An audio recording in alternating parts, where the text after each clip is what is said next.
Welcome to authorblurb.com. I'm your host, Eric Maynard. So today, I'm speaking with Jonathan R. Rose. We discuss his books, discuss why he wrote the way he does, why you can basically understand where he pulls his settings from, and he does boil it down and tell you where they come from and the settings of it. So with that being said, I hope you really do enjoy the show. I am making some changes, such as I'm no longer going to be talking to you at the end of the show. After our conversation is done, it's done. That's the end. And of course, I want to thank you for being here. And things like that means that I'm not going to be telling you at the end of the show that you need to go tell everybody about authorblurb.com. I'm not going to tell you that you need to go to authorblurb.com to find articles, to find things about the shows, to find things about the authors, to find articles that the authors have written and sent for you to enjoy. I'm not going to tell you any of that at the end of the show. It's just going to be the end. So, with that, I appreciate you being here. I hope you enjoyed the show.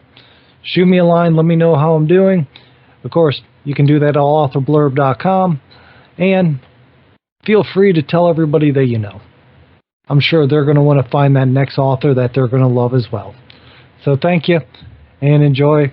And hopefully Jonathan R. Rose is the guy that you find to be a great author that you just want to tell people about as well. If not, we have plenty of other authors to enjoy. Other than that, it is a great conversation. So I'm here with Jonathan R. Rose. Jonathan's written 4 books, and they're in different genres. One's in Spanish, which, like I was telling you beforehand, I don't speak a lick of. In fact, I think I got a D, and that was the teacher being generous to me in my Spanish classes. So you also wrote in horror, or I believe it was horror you wrote, and 2 contemporaries. Book, yeah. So as anybody that's paid attention to the show knows, it's always better for the author to go and describe themselves in their books. So I'm going to just turn it over to you. Like I said, if you could tell me a bit about yourself, about your books, and then we'll just start discussing them. Sounds good. First, just want to say thank you for the opportunity, and I always love a good chance to talk about literature, my books, and so I'm really enjoying it. So thank you very much for that. I'm looking forward to it. As for me, I've been writing professionally since about 2015 with the publishing of my first book, but I've been writing like a lot of writers way before that. Right. But I really started getting into it publishing in about 2015. Before that, I was taking it really seriously maybe a few years before when I packed up my old 92 Camry and drove down to Mexico City. And that's where I lived, and I spent almost a little over a decade there before living in Argentina for 2 years. And I did it because I wanted to be a writer, and Toronto was and remains far too expensive to juggle both writing as much as you can while also paying bills. So that's a bit of my history and why I did what I did, and also explains why I wrote a book in Spanish too. Right. So yeah, that's a little my background. So, okay, so the Spanish book was your first book. It's a Spanish No. Yes or no? The Spanish book was my second book, actually. All right, so what was the horror one your first book then? It was. It's called Carry On. There it is here. That was the first novel. It was published by Montag Press. They're based out of Oakland, California. That was published in 2015. The story kind of came to me. It was right in the middle of the Walking Dead craze, and which has been dragging on way too long. But it's just the idea of everyone was obsessed with monsters, zombies, and flesh-eating monsters, and what it would be like to evade them.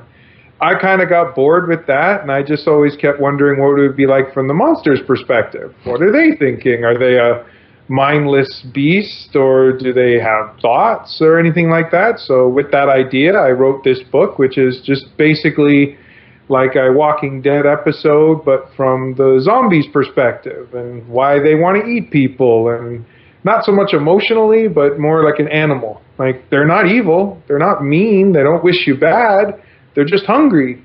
And then from there, the whole thing, I said it, if such a zombie apocalypse, so to speak, took place in a major city like a Mexico City, and that it was there to kind of show the difference between the monsters who are just hungry, like no different than a shark or anything like that, versus the people, which I based on the some of the Walking Dead characters, the heroic cop who tortures the monsters, and kind of like to mess around a little with who's really evil versus who's just acting on instinct. So I was proud of the book. It was pretty intense, and it was told that.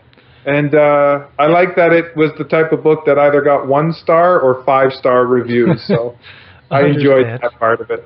So let me ask this about it then, because I'm kind of curious on, you said it was written from the zombies or the monsters' point of view. Yes. So is it just zombies, or is there like a slew of different creatures in the book? I don't really get into the specifics of like the type of monster, but it's just one type. It's more just, I don't really get into a past or how it happened, nothing like that. It's just, he just wakes up and just wants to eat people.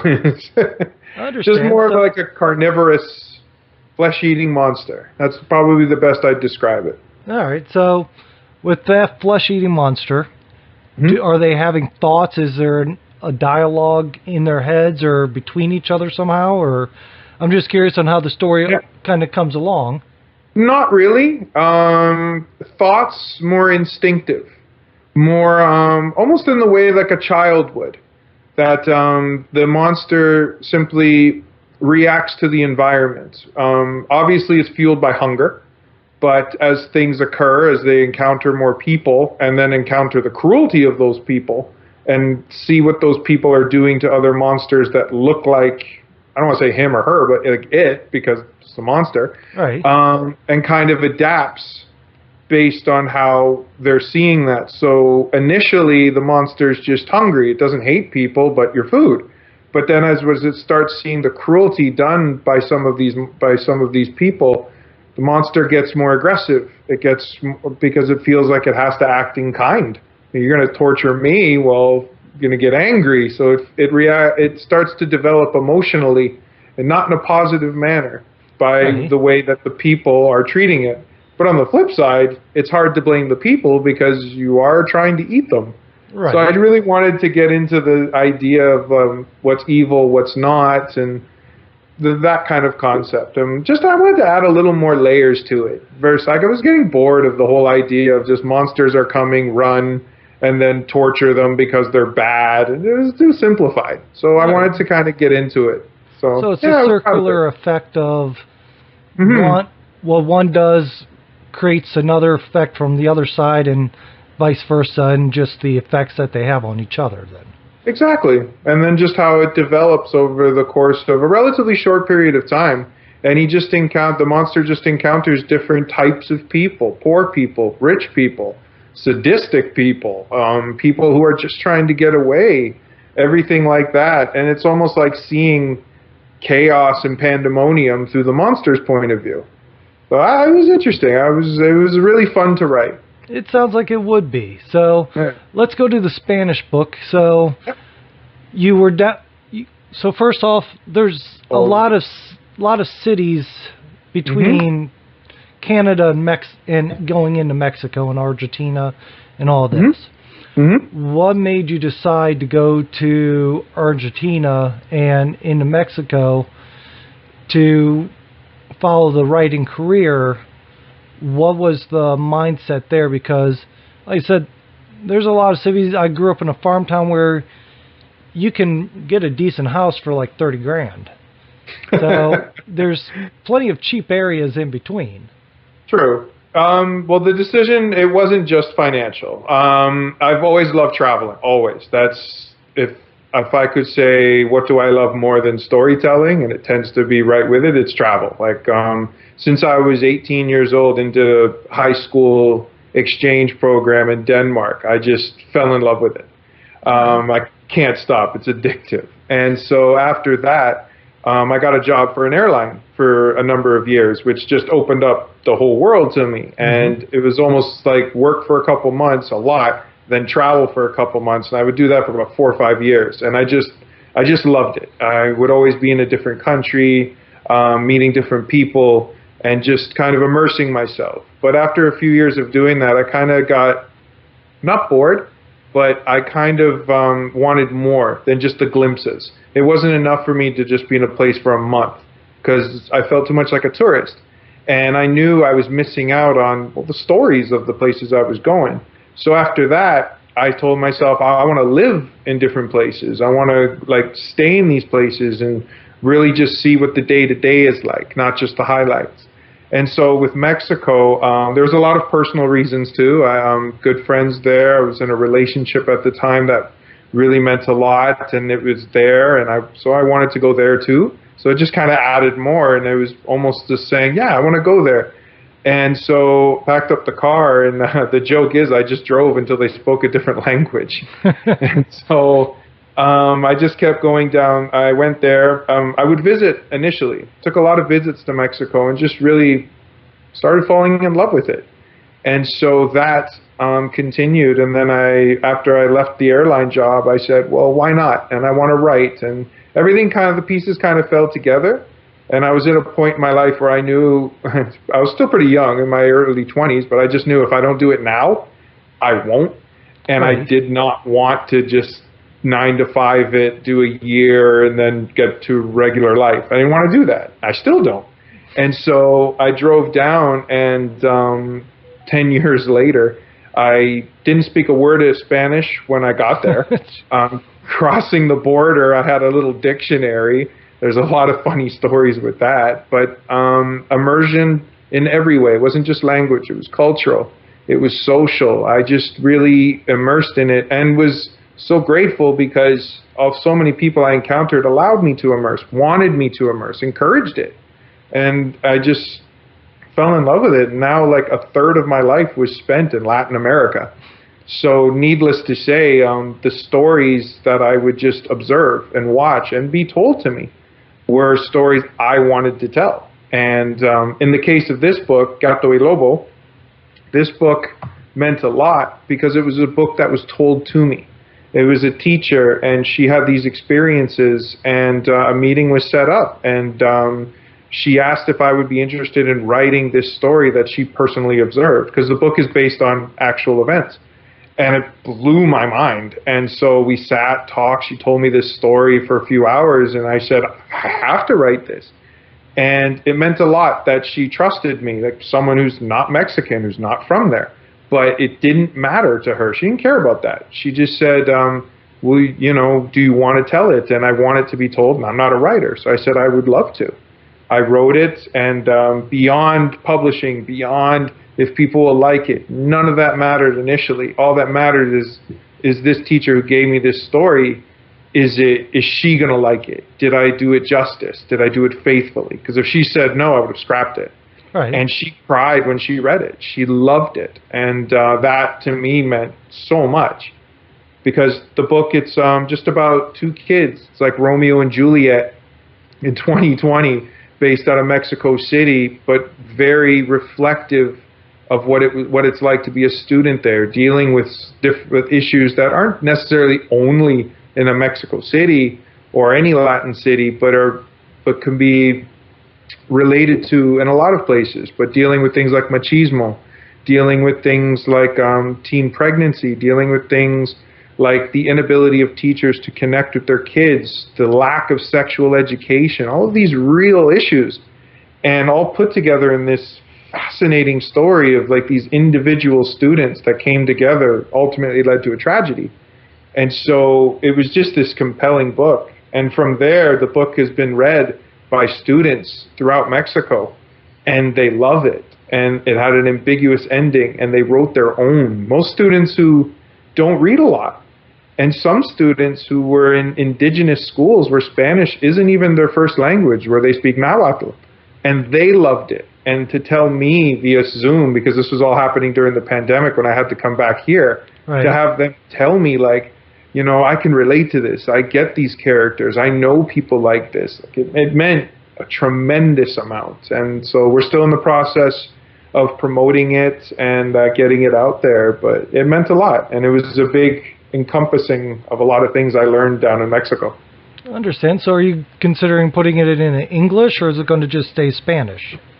Open to all. There's definitely motivation from the publisher of this book, Swampo, and they're doing a great job of it, and they're really promoting it and pushing it, getting into people's consciousness down there, and want to really spread it out there because it's based there, it's in the language, but definitely have ambitions to get it in English because, like I said, it's a relatable story. It's a Romeo and Juliet taking place in a modern Mexico City. And so it definitely want to get it out to as many people who want to read it. I've even written a play version of it, and I'm currently trying to possibly get that out, and that's in English. So a lot of multi-pronged attack for it to get it out there. But well, that's really a smart route. Yeah. So, all right, so now we still have 2 more books to discuss. So what was the next one you wrote? Because it goes from the horror, YA, then your next 2 are contemporary. They are. That's kind of an odd progression, but it's not unheard of. So how did you end up going that route, and then what made you write, or what is the books? Well, first for the genres aspect, well, again, like I said, the story I was approached. So I didn't view it like in the sense of genre. It was more just I was approached to write Gato y Lobo. Right. And I just loved it. Like, I mean, the basis is of this young girl who goes to class with cat contact lenses, who almost dresses, acts, moves like a cat, which is what gato means in Spanish. Okay. And yet it's accepted because that's just how she chose to express herself. So it dig deep into individuality and things like that. Whereas the boy she meets is named Lobo, which means wolf. And he has a beard and he moves like a wolf, and they just combine. And so those things just kind of led to, I guess, what could be called like young adult for the genre. The horror genre, I just always loved horror. I really like those. I love that, but I wanted to do something that would not offend, but really hit people. I don't like horror that's PG. I don't like that. It's contradictory to me. If you're going to be horror, be horrific. That's like, I've always loved those French movies like Martyrs or Inside that, yeah, there's a lot of violence. It's very gory. It's very visceral, but it's not stupid. It's not gratuitous. It's not just for the sake of, look, here's blood, let's pour more buckets. Unless it's really fun like an Evil Dead. But that's so the point of Carrion is there's a lot of, I don't want to say social commentary, but there is a lot of subtext to it, a lot of metaphor, allegory even. So that was important to me. And for my contemporary books, third one is called The Spirit of Laughter. So I put that right in front of me. It's actually putting it in front makes it easier for people to see it. Ah, okay. Back up. There you go. So there we go. It's called The Spirit of Laughter. And this story, like Carrion, like Gato y Lobo, was inspired by my time in Mexico and other Latin cities, be it Bogota or Quito or Lima, Peru, or all over. It's about a student, a bit of a Bart Simpson type, a bit of a, Dennis the Menace type, that type that you're not seeing as much anymore. The troublemaker, sure, but not malicious and smart, who doesn't like authority when authority is abusing its power. And so the story takes place in a school, and it's about him pretty much versus an evil principal, so evil that kids nickname her Evil, and they call her Evil Espinosa. And it's just about the setting of the school is very metaphorical, another allegory, which I guess I really enjoy writing. That's why genre to me doesn't really, I don't feel restricted by it. Right. I just like to tell a story that reflects reality, albeit in a creative, imaginative way. And if that leads to horror, if that leads to other genres, even romance, I don't care. As long as it's really reflecting reality. That to me is the basis of how I write, what I love to write. I love reality. I think it's amazing in the sense of the real things that happen are incredible. But you don't have to tell them in a dry, boring way. You can do it any way you want if it's creative, exciting, and imaginative. So this story is about the student and he, so, sorry, I got a little lost. His name is Francisco, and what he does is he's tasked with having to paint portraits of all his students as a punishment. But it's also reflective because the principal makes him do it so she can save money and not have to pay somebody to do the portraits. So it's a lot. It's about corruption. It's about abuse of power. It's about tyranny, and it all takes place in a school. But it's also about resisting it. It's about not revolution directly, but it's just about resisting it. And the concept of the title, The Spirit of Laughter, is that first you have to diminish the tyrant. You have to laugh in its face. You have to bring it down to a level where it's not feared so absolutely. And if you can laugh at it, that enables you to almost see it eye to eye or even look down on it. And that can be a springboard for resisting it, for challenging it, and ultimately defeating it. And so the whole story kind of talks about that, but from the perspective of a high school kid against his evil principal, and just a lot of little minor subplots in there. I don't want to give away too much, but I understand. So is this book written for like new adults or young adults, or is it more written for a adult audience looking back and trying to relate their past to this situation? Because contemporary doesn't scream YA to me. Right. I think both. I would gear more toward adult, but there's nothing extreme where it's something that would completely turn off teenagers. So I think both. I wrote it from the perspective of Francisco the student, and I love looking back to how I was a kid like that. Right. I didn't like authority. I was in detention every day. I was always arguing. I just didn't like it. Like even now, if someone gives me a rule and it doesn't make sense, I'm going to question it. And I'm a little more mature than I was in high school, but yeah, me too. But it's that I haven't lost that mentality that you shouldn't just accept what you're told just because somebody in a position of power tells you. And especially if what you're told hurts others or exploits others or leads to damage of others. And so I wanted to really maintain that to what I knew as a child, what I knew as a young adult and as an adult, and applied that to all the characters in the book. So I think teenagers could enjoy it a lot. But I also think adults could too, and like what you said, looking back. But it's very applicable to adult scenarios, be it politics, be it so many other different situations. And again, it was based not directly. I don't like getting too specific about settings if I think this setting can be applicable to a huge region or different continents or countries.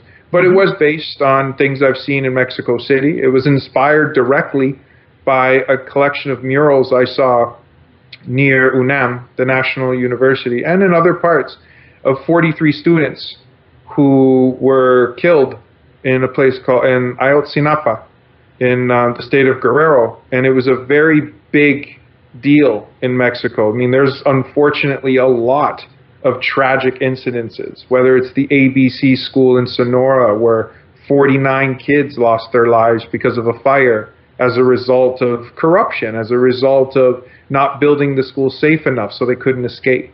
And in these 43 students, they were killed under what is still called suspicious circumstances. They never found their bodies while the parents were begging for it, regardless of inquiries into it. And it was a very angering time, and I was there, and I saw the anger in so many people, and the frustration, and just the lack of accountability, and that really inspired it. And you see these murals throughout the city of that incident and countless others, and it was those murals that inspired it. So a part of the book, a big part, is that Francisco has to paint 92 murals, and I chose that number not arbitrarily because it's 43 plus 49.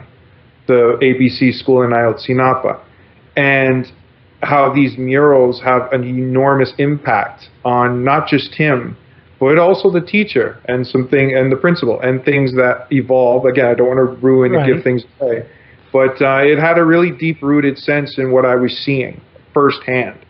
And so when you see those murals on the walls of kids, of young adults, teenagers, and their lives lost because of, for lack of a better word, evil or evil intentions. So I wanted to really attack that. I was angry. So I wanted to tell a story that reflected that anger and showed that it can lead to something. So basically, it sounds to me like there's a lot of emotion in the book to drive you, as well as basically a don't stand for something that you see is wrong. But it sounds interesting and sounds like it would be a fun read personally. So let's go to your final book, which is another contemporary. So can you tell me a bit about that one? Of course. This is the newest book. It's called Wedlock. Love the cover. I still love it every time I see it. It was done by an artist named Jonathan Arevalo out of Colombia. And he just did a great job. Really captured the point of what I wanted to get across with it. This book is interesting because while it was just released just a few months ago, actually, about a month ago. All right. So it's very new. I've actually been working on it off and on since my very first arrival to Mexico to live 10 years ago. It was one of those books where I would write it, not like it, revamp it, put it away, write more, get back to it. So I must have rewritten this about a dozen times, always cutting it, getting it right, changing it based on how I felt and what I've seen. But the point of the story was the same kind of emotion as the Spirit of Laughter, the same kind of, not direct anger, but just things I would see that would upset me, or things that I didn't agree with, or things that I saw and I wanted to write about. And so this was revolving around women, and just young women in particular, and how they're treated, and the notion of machismo, which I don't agree with, and I think is stupid. The idea of just... Let me interrupt you. I'm sorry. So you've said machizo twice. Machismo, Machismo. So again, failed Spanish. So I think I know what it is, but one, I'm not 100% sure, and two, I'm sure if I'm not sure, there's a lot of people that don't know or in the same boat as me. So can you explain, since you're using that phrase, what is machizo?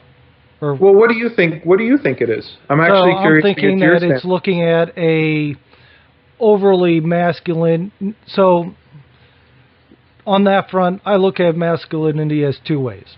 You can either be, as I was raised, be a proper man, be strong, protect women, protect the weaker, and do what is supposed to be helpful to the world.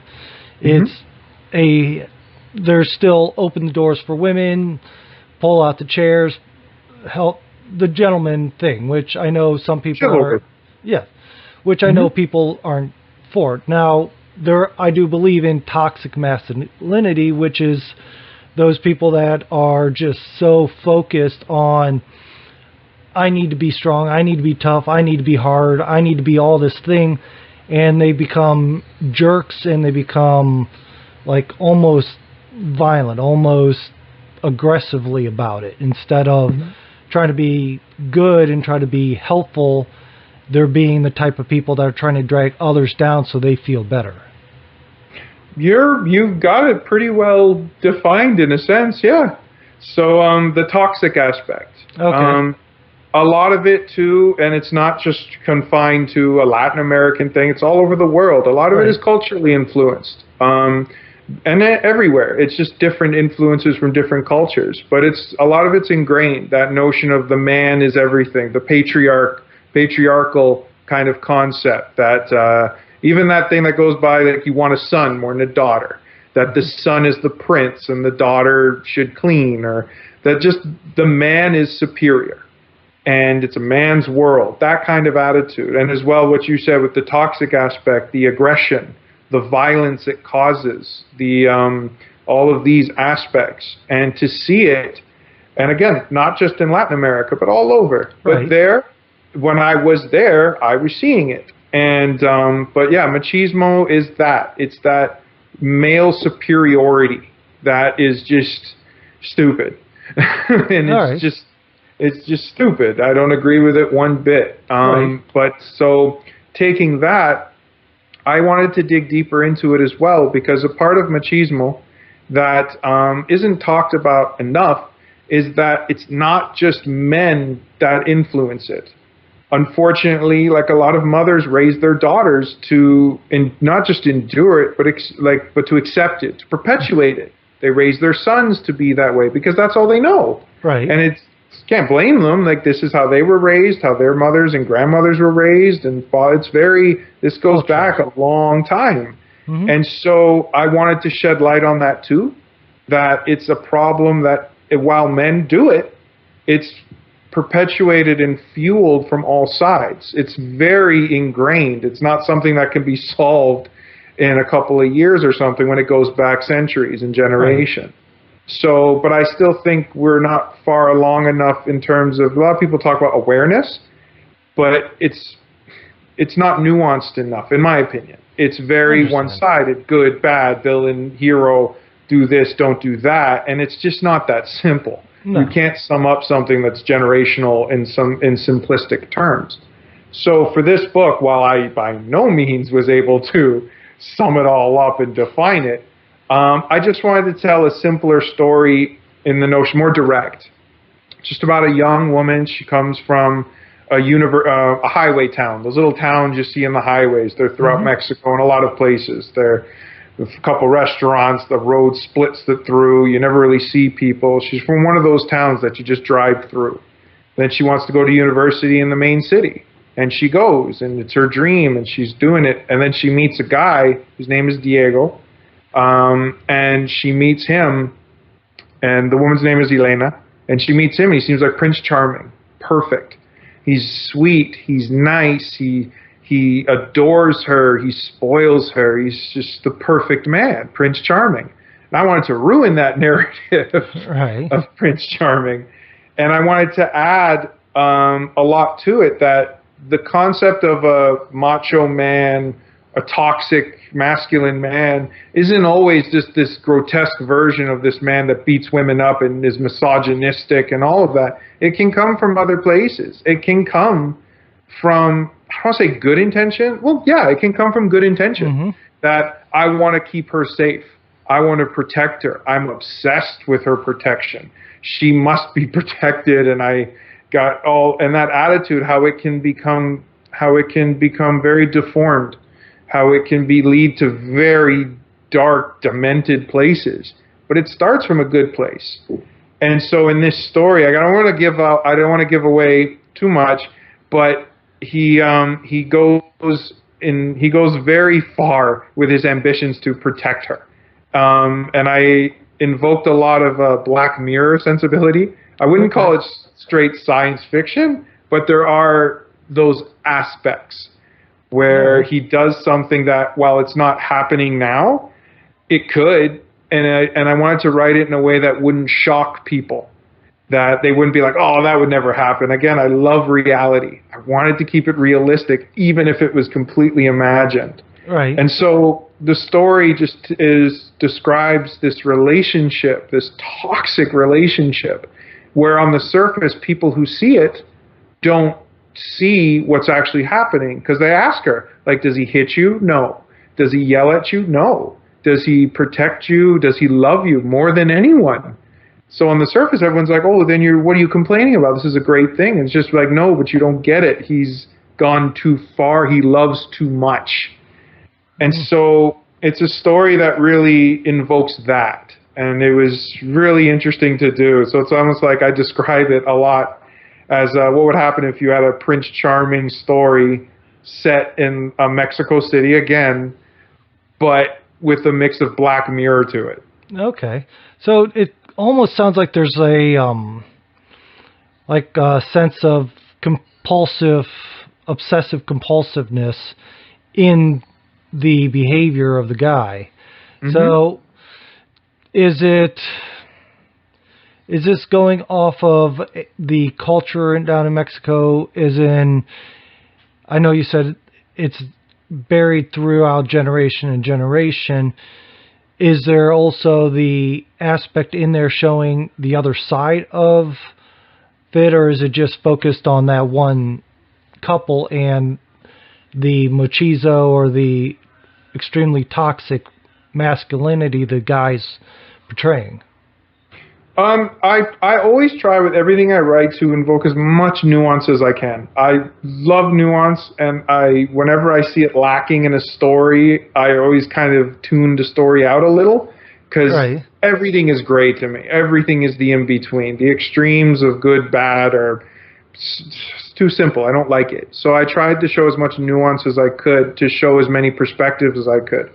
The focus of the story is on the main relationship between Elena and Diego, Right. but it also shows the views and perspectives of some of Elena's friends who don't help much, or Elena's mother, or doctors they encounter, just people they see kind of add more dimensions to it. But it's not just about like the culture, or what I wanted to do was, I didn't want to write something that was just going to be a one-sided critique of, say, Mexican culture. That's Right.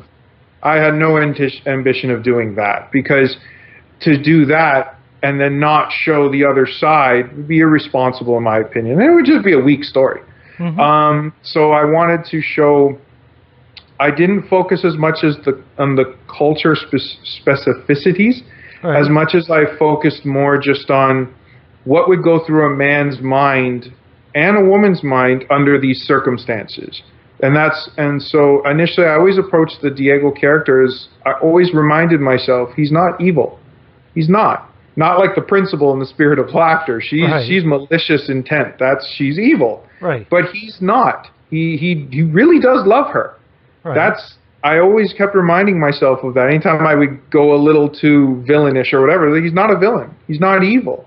He's just warped in how he wants to show his love and stuff like that. And a lot of that warped nature is influenced by other things he sees or people he talks to. Because a big part of it is, he tells her, he's just like, it's very dangerous, so I need to protect you. I need to keep you very close to me. He's not wrong.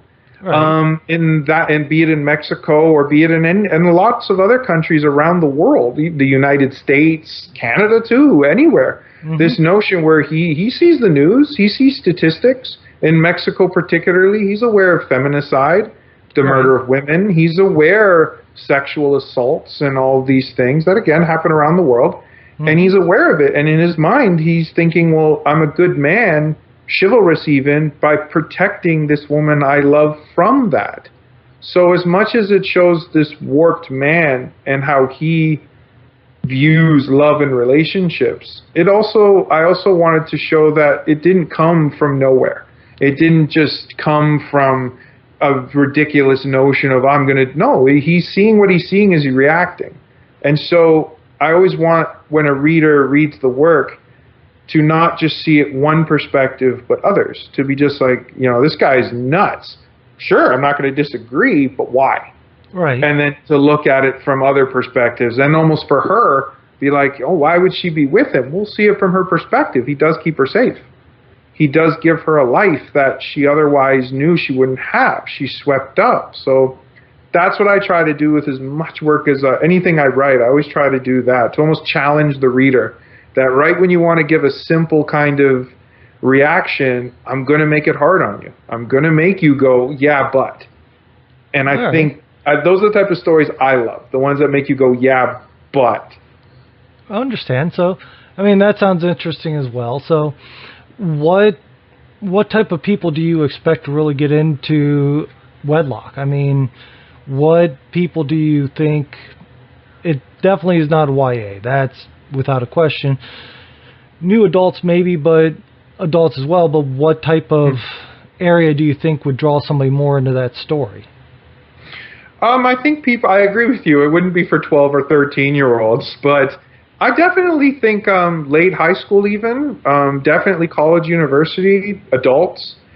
People, I think, I'll say it with all 4 of my books, people want to be challenged.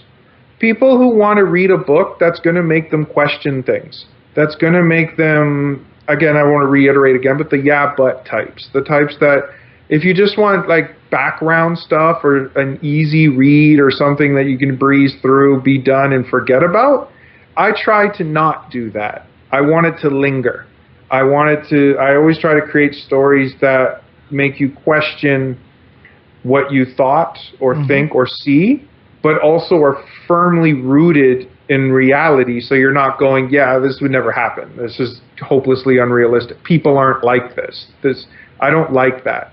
So I think people who are into that kind of work, who like, I always would like HBO drama types, real character pieces, things that the dramas that the characters do what you really believe the characters would do, even if the circumstances seem outlandish. But you can't really like wave your hand and be like, nah, this would never happen, because you're almost looking at it like, yeah, but it would under that character. Engrossing type stories. Those are the stories I love. And so I think people who are interested in that, like, I don't want to say complex, but not simplified. People who like nuance in their stories. All right, so what I try to achieve. Understand. So now, just listening to you talk, I kind of have a question, because it sounds like it's a complex story, and usually a lot of the complex stories I see going like either one of three ways. Either it's solely focused on the story and the characters are secondary to the plot. It's focused on the characters and they're just pushing the plot along, or they meet somewhere in the middle. Which direction do you tend to go with these? Like, so Wedlock, for an example, is that focus on the character, building her history, building her emotions, building that connection, and the story is unfolding around her in that sense? Or is it she's coming along with the events that are happening and you get to know her as the story progresses? I think, not to take the safe answer, but I definitely would say a bit of the both. But I do try to always focus on more character-driven first, because I like a good plot. I don't just like randomness and like kind of just let's have them just go freewheeling through, because that's so easy to lose a reader, and things just spiral and it becomes boring. Right. But I also find that when a story is entirely plot-driven, it's easy, and I see it a lot, where things become the agenda, the message, and it becomes overpowering, where you're just like, oh, it becomes predictable. Where I find when a story is just all plot, you can tell whoever created it had an intention, a very strong bias. Like, I want to prove this point, or I want to show this message. And to me, personally, those types of stories become very after-school special. They become corny a lot. Right. And also, what happens is the predictability makes it boring. Because in a story like that, you know what the character is going to do. Because you already know, based in the first few pages, okay, this is going to be about this, so the characters have to fit that. Like you said, where the characters fit into it. So I don't want to do that. I'd never like to do that. But I do like to have a little structure, and I do see an end point in my head, usually, when I'm starting and going through. I'll change it as things happen. Like, oh, you know, the character wouldn't do this, so let's shift this. But I have a general idea. So I would definitely say both, but I do try to lean more toward character, where I always ask myself, would the character do this? Would they think this, say this, feel this? And if I don't think so, I'll cut it. And rather than making them do it, feel it, see it, whatever, based on the message or plot I want to do. So I try to be flexible, but I always let the characters lead the way. Okay. So now let me ask this, because we're getting close to the end. What are you actually planning on, or do you have any plans for a follow-up book? With the conversation, it sounds like you're going to end up writing more. Do you have something already planned, or are you taking a break? What's going on? I wish I could take a break. I always have, there's always a conflict where I love the writing, I love the creating of the stories. I love it. I'm obsessed with it. I just do it all the time. I hate the idea of, okay, how do I get this published? How do I promote this? How do I get it? It's hard, it's draining, it's such a challenge, and that part of it, I'm sure like a lot of writers could probably relate to, is I don't enjoy it all. It puts it in your head like, I want to quit. I don't want to do this. It's too much hassle. But it just goes back to the love of the story and just, but I want to write something else. So I've already written a book. It's actually a nonfiction novel that I'm currently trying to get out. It's called The Heroes We Want and the Heroes We Get. It's a family story. It's a Canadian-based story, 30 years in the making, about my own stepbrother who was caught in a fire that burned 98% of his body. And it happened back in 1988. And in that year, he was the second most famous Canadian in the world. And the whole book I wrote is about the 30 years that followed and what happens when the cameras aren't on you anymore, when the country and people don't love you anymore, and that those people's lives keep going. And that he wasn't exceptional, just a normal guy caught up in fame and stuff and everything that happened. So I finished that. There's another book I want to write. I want it to revolve around immigration because that's what I do as a job too. I write for an immigration lawyer, and I work on files to help refugees stay in Canada. So I hear their stories, and so I try to just get absorbed in those stories and retell them in the hopes to help them stay. But when you get all those stories, it definitely inspires more. Right. So I'm kind of screwed where I know I'm going to write more, whether I want to or not, because there's just too many great stories. And as I said, I love reality. I love realistic stories. I'm not a big fan of fantasy. It's all good for people who love it. That's great. Right. I don't. I love reality, and I like trying to tell stories as realistic as possible to really show the real stories people endure, normal people, regular people, stuff like that. So when you're into that, every time you go outside and take a walk or have conversations, you just hear a new one that you're like, that's incredible. Right. So, yeah, so I'm going to always keep going, and I can't help it no matter what. That sounds perfect. So now I have a profile of you on authorblurb.com where people can find all the links you've given me. So they can go in, they can look, find your links, find you, try to get in touch with you possibly.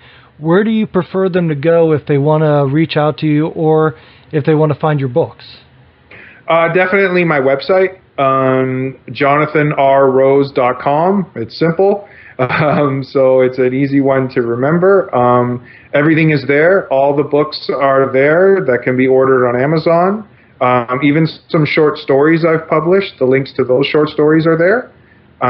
Any media appearances I've done, everything is there. My Twitter is there, LinkedIn, everything is there. So I would definitely encourage anybody interested in me or my work to go to www.jonathanrrose.com. It's all one word, no spaces, no dashes, no nothing.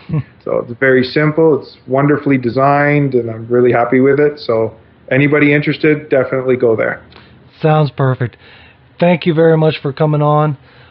We're going to end the conversation for everybody else, but we're going to talk a little bit afterwards. And then we'll be seeing you soon, hopefully. All right. Thank you very much for the opportunity. I hope everyone else enjoyed this conversation as much as I did. I enjoyed your time. Thank you.